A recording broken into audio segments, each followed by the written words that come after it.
r/Nosleep. Posted by you/thatreallyshortchick. I'm the only one in my family who isn't a cannibal. Part 2. Hi. Okay, I'm going to be honest with you guys, I never expected this to be more than a one-part story.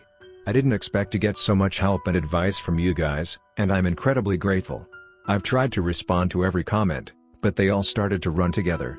I figured why not answer the recurring questions in this part 2. First off, I'd like to say that I plan to tell Alex, Miss Cora, and Celia every single plan you guys have had. They do have cameras in the cells, but they are very low quality. I'm going to write the plans on one or more of their paper plates before I put food on it. From the camera's view, it will just look as if it is leftover residue or bits on the plate rather than handwriting. We usually burn garbage on Saturdays, which is the next day I'm going down there. I'll volunteer to burn the garbage after I get done with them, and then I'll just burn the plates. Hopefully my family won't notice anything suspicious. You would think they would have put a better camera in there by now, but my parents are cheapskates. Also, let me tell you guys a little more backstory about my family. My parents are named Lisa and Mac. My mom used to be a nurse before she met my father. My father has always been a farmer, and says it runs in the family. He's been hinting that he wants Elijah and I to take over the family business for a while now. He says it's because Elijah is the most passionate about it, and I have the most brains out of my siblings. I know that means I'm the smartest, but he still could have worded it better considering I've seen him eat a human brain before. I have 4 other siblings besides Elijah. Lori is the oldest at 20 and she has 4 kids, the toddler twins named Vet and Chet, Monica, 7, and Chase, 9. Vet is a girl and Chet is a boy, and I have absolutely no idea where Monica and Chase are. I haven't seen them in a while, and I'm afraid to ask where they are.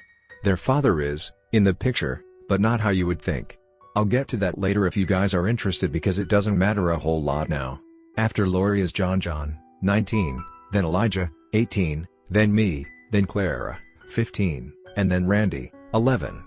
Elizabeth, my sister who died, and John were twins. Elizabeth had the same views as me, but she wasn't as radical with it as I am. All of my other siblings are cannibals just like my parents.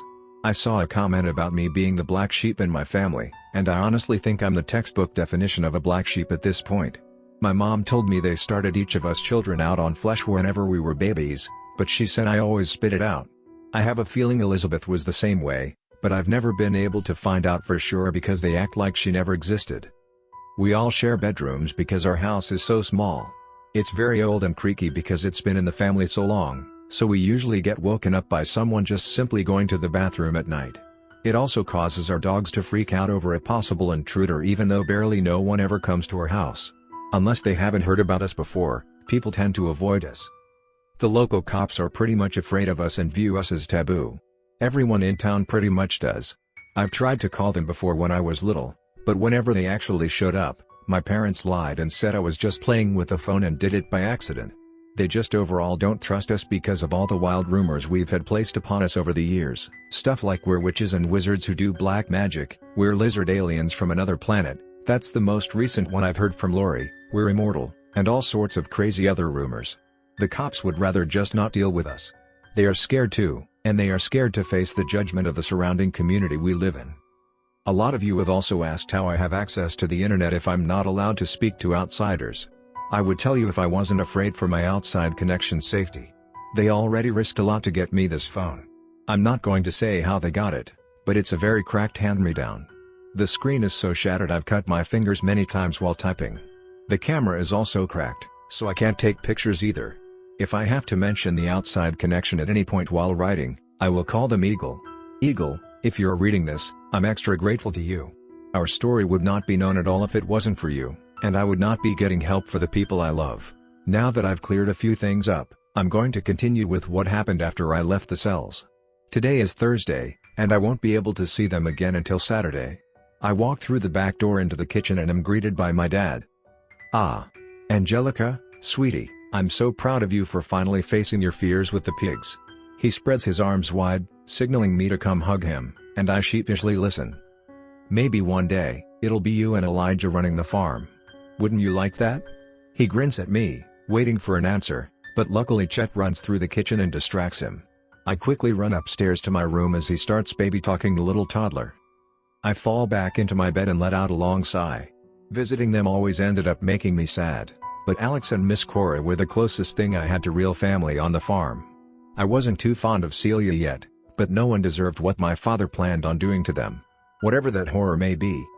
I began to cry softly while memories of my sister drifted back to me. I was crying for a while, and at some point I must have fallen asleep because the next thing I know, my brother is banging on the door to tell me it's dinner time. I slid off of the bed and looked at my face in the mirror above my dresser. They would wonder why my eyes were so puffy. I guess I could lie and say it was allergies. I slowly shuffle down the stairs and into the dining room as my mother is setting a pot of spaghetti on the table. I sit down in my chair and try to tune in on the conversation Elijah is having with Dad. "I think that one day you could truly be a good man for the farm, Elijah," my dad says as my brother eats up the compliments. I roll my eyes and look past them at the two high chairs set up in front of the kitchen counter. In one of the high chairs sits Chet. He picks up his fork and pretends it's an airplane. His twin sister Vet starts clapping her hands and making train noises. My mom isn't the best homeschool teacher. Everyone starts plating their food, and as I'm about to as well, my mom stops me. Angie. I made you your own separate bowl." She scrunches up her nose as she says this and points towards the counter where a lone bowl sits. "I know you're picky. It's cow meat." My youngest brother Randy scoffs, but he stops and apologizes when Dad glares at him. Angelica will come around. She just needs to stop spending so much time in the cells. He pinches my cheek as I sit down with my bowl of normal spaghetti. I push their bowl of spaghetti closer towards my mom across the table, and she rolls her eyes in response. "Okay guys, eat up. Whatever we don't eat is going to the pigs," says my mom as she picks up a bite of her food with her fork. After dinner, I head back up to my shared room and start on a new book I've been meaning to read. I'm about 30 pages in when Elijah knocks on my door. Instead of waiting on me to say he can open the door, he does it as soon as he finishes knocking. I put my book down and glare at him for interrupting me. "What do you want, Elijah? I thought you were helping Lori bathe the babies." "Mom said she'd help her. She told me to come see what you're doing." He walks slowly inside of the room while he scans everything like he's looking for something. He sits down beside me on the bed, and I glare even harder at him. "Y'all's room is always so boring. All you ever do is read and worry about those stupid people." His comment makes me incredibly angry, and I sit up in bed so fast that I knock my book to the floor. The hardcover smacks against the floor, causing one of the babies to start crying in the bathroom next door. "They are not stupid, Elijah. They are human beings. Just like you and me. How would you feel if someone bit a chunk out of your leg?" "I would take it as a compliment because that means I'm tasty," he says with an unnerving grin on his face. I roll my eyes at him and reach down to pick up my book. I jerk back up as I feel his fingertips glide up my thigh and stop just halfway to my crotch. I swat his hand away and try to push him off of my bed, but he grabs my arms and pins them down. "What are you doing?" I yell as I squirm to get free and even try to bite him, but then he pins one of my arms with his knee and uses his now free hand to cover my mouth with a pillow. "Dad wants us to take over the farm someday. I don't get why he wants you to help me run it, but you know what we have to do. Why not get a head start on it?"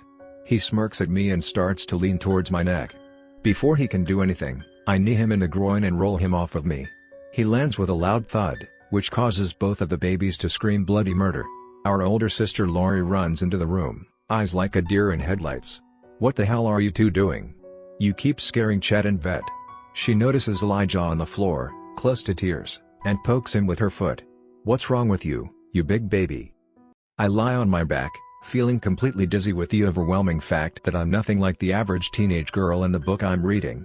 Her only problem is her best friend becoming popular and leaving her. Mine? Well, you just read what almost happened. Will both of you just get out? Now. Lori looks at me like I just killed both of the twins while I grab another hardback book off my nightstand and launch it at Elijah's stomach. Elijah scowls at me, then gets up quickly and scurries out of my room, Lori retreating behind him. I grab both the books off the floor, and place them on my nightstand. After closing the door, I climb under the covers, pull out my flip phone, and fall asleep staring at the picture of Elizabeth and I with tears running down my face. I swear on my life that I will set them free because I know she would have wanted me to. I'll let you guys know what happens whenever I can.